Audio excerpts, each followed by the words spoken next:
Hello और आज के इस खास एक्सप्लेनर में बहुत बहुत स्वागत है। आज हम एक अर्थशास्त्री के नज़रिए से एक प्रोफेसर की तरह राजस्थान के एग्रीकल्चरल पावर को डिकोड करने वाले हैं। अक्सर लोगों के जहन में यही तस्वीर उभरती है कि ये राज्य सिर्फ एक सूखा रेतीला मरुस्थल है, लेकिन सच्चाई इसके बिल्कुल उलट है। आज इस क्लास में इसी पुरानी भ्रांति को तोड़ा जाएगा और इस विशाल कृषि आर्थिक इंजन की गहराई में उतरा जाएगा। सच मानिए, इसके आंकड़े किसी को भी हैरान कर सकते हैं। चलिए सबसे पहले आज के इस मास्टर क्लास के एजेंडे पर एक नजर डाल लेते हैं। शुरुआत होगी द एग्रीकल्चरल इकोनॉमी ओवरव्यू और डोमिनेटिंग मार्केट से। इसके बाद मैक्रो लेवल से थोड़ा जूम इन करेंगे और द डेजर्ट आलमंड तथा व्हाइट गोल्ड इकोनॉमिक्स के जरिए फसलों के माइक्रो लेवल इम्पैक्ट को समझेंगे और अंत में फ्यूचर इनोवेशंस पर भी चर्चा की जाएगी। तो चलिए बिना किसी देरी के सेक्शन 1 से शुरुआत करते हैं, द एग्रीकल्चरल इकोनॉमी ओवरव्यू। सबसे पहले उस सोच को बदलना जरूरी है जो मानती है कि राजस्थान महज एक बंजर जमीन है। जरा इस नंबर पर गौर करते हैं, 283.98 लाख मीट्रिक टन। जी हाँ, ये इस राज्य का कुल खाद्यान्न उत्पादन यानी टोटल फूड ग्रेन प्रोडक्शन है। ये कोई मामूली आंकड़ा नहीं है, ये सीधे तौर पर इस क्षेत्र की जबरदस्त कृषि शक्ति को दिखाता है। जाहिर सी बात है, इतना बड़ा प्रोडक्शन किसी बंजर जमीन से तो नहीं आ सकता। अर्थशास्त्र के ये नए आंकड़े एक बिल्कुल ही अलग कहानी बयां कर रहे हैं।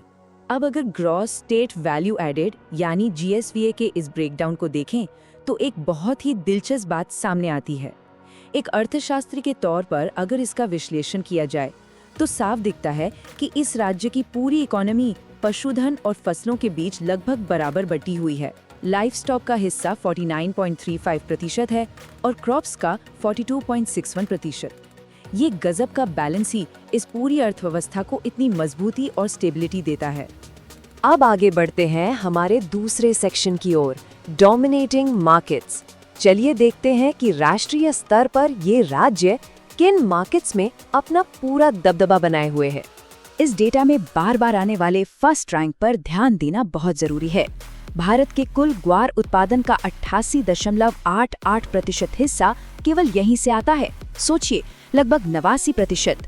ये इसे ग्वार के बाजार का निर्विवाद सरताज यानी एक तरह की एग्रीकल्चरल मोनोपोली बनाता है। इसके साथ ही राई सरसों में 43.43% और बाजरे में 41.43% के साथ ये देश में नंबर 1 है। मूंगफली में भी ये लगभग 20% शेयर के साथ दूसरे पायदान पर मजबूती से खड़ा है। मैक्रो इकोनॉमी के इन बड़े आंकड़ों के बाद अब आते हैं सेक्शन 3 पर, द डेजर्ट आलमंड।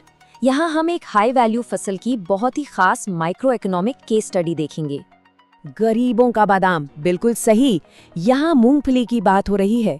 ये फसल सिर्फ स्वाद के लिए ही नहीं बल्कि अपने आर्थिक और पोषण संबंधी फायदों के लिए भी जानी जाती है। आपको जानकर शायद हैरानी हो कि इसमें मांस के मुकाबले लगभग 1.5 गुना ज्यादा प्रोटीन होता है। और सबसे बड़ी बात, ये एक ऐसी बेहतरीन कैश क्रॉप है जो मिट्टी में नाइट्रोजन फिक्स करती है, जिससे बंजर जमीन भी उपजाऊ बनती है और क्षेत्रीय अर्थव्यवस्था को सीधा फायदा पहुंचता है। इस इम्पैक्ट का सबसे सटीक और बेहतरीन उदाहरण है बीकानेर जिले का लूणकरणसर। इसे इसकी टॉप क्वालिटी मूंगफली के कारण राजस्थान का राजकोट भी कहा जाता है। ये इस बात का परफेक्ट उदाहरण है कि कैसे किसी छोटे से क्षेत्र ने सिर्फ एक बेहद मुनाफे वाली फसल पर फोकस करके अपनी पूरी इकोनॉमी को मजबूत कर लिया है, जिससे पूरे इलाके में भारी संपत्ति और रोजगार पैदा हो रहा है। चलिए अब रुक करते हैं सेक्शन 4 का, व्हाइट गोल्ड इकोनॉमिक्स का। पुरानी पारंपरिक खेती से लेकर आज की इंडस्ट्रियल और कैश क्रॉप्स तक का ये सफर समझना बहुत जरूरी है। अगर हम प्राचीन वैदिक प्रथाओं और आज के मॉडर्न कमर्शियल इकोनॉमी की तुलना करें तो जमीन आसमान का अंतर दिखता है। वैदिक काल में मिठास के लिए शहद का और कपड़ों के लिए जानवरों की खाल का इस्तेमाल होता था, लेकिन आज की एग्रीकल्चरल इकोनॉमी पूरी तरह से मैक्सिमम प्रॉफिट पर फोकस करती है। आज बड़े पैमाने पर चीनी के लिए गन्ने की और ग्लोबल टेक्सटाइल मार्केट के लिए ब्रांडेड कपास की व्यावसायिक खेती की जाती है। ये प्राथमिकताओं में एक बहुत बड़ा शिफ्ट है। और इसी मॉडर्न कैश इकोनॉमी का एक बहुत बड़ा पिलर है सफेद सोना, जिसे स्थानीय भाषा में नरमा या कपास कहा जाता है। गंगानगर और हनुमानगढ़ जैसे उत्तरी जिलों में अमेरिकन कॉटन जैसी बेहतरीन किस्में पूरे टेक्सटाइल उद्योग का इंजन बनी हुई हैं। ये एक ऐसी कमर्शियल फसल है जिससे राज्य को भारी भरकम रेवेन्यू मिलता है और यही बात इसे सचमुच इस इलाके का सफेद सोना बनाती है। अब हम अपने एक्सप्लेनर के आखिरी हिस्से में आ गए हैं, सेक्शन 5, फ्यूचर फार्मिंग इनोवेशंस। इतने बड़े कृषि आर्थिक ढांचे को आगे भी चलाते रहने के लिए सरकार क्या नीतियां अपना रही है? एग्रीकल्चर में तेजी से टेक्नोलॉजी लाने का एक बहुत ही शानदार उदाहरण है नमो ड्रोन दीदी योजना।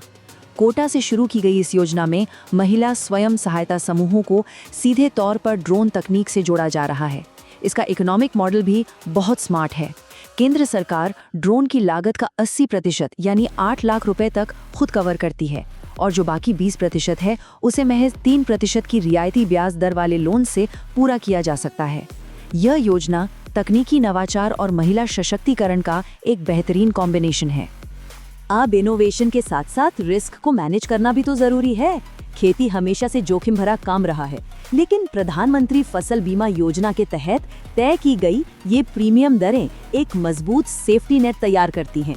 देखिए, खरीफ फसलों के लिए प्रीमियम सिर्फ 2% है, रबी के लिए 1.5% और हाई रिस्क कमर्शियल या बागवानी फसलों के लिए भी महज 5%। ये मामूली दरें सुनिश्चित करती हैं कि किसान बिना डरे इन हाई वैल्यू फसलों को उगा सके और नुकसान से बचे रहें। तो इस पूरे मास्टर क्लास को सम अप करते हुए अंत में एक बहुत ही गहरा और प्रोवोकेटिव सवाल सामने आता है। जैसे जैसे क्लाइमेट चेंज तेज हो रहा है, एक रेगिस्तानी राज्य में अत्यधिक पानी की खपत करने वाली ये कमर्शियल फसलें इस विशाल आर्थिक उछाल को कब तक बनाए रख पाएंगी? इस सवाल का जवाब ही भविष्य के कृषि अर्थशास्त्र की दिशा तय करेगा। आज के इस एक्सप्लेनर में हमारे साथ जुड़ने और इस चर्चा का हिस्सा बनने के लिए बहुत बहुत धन्यवाद।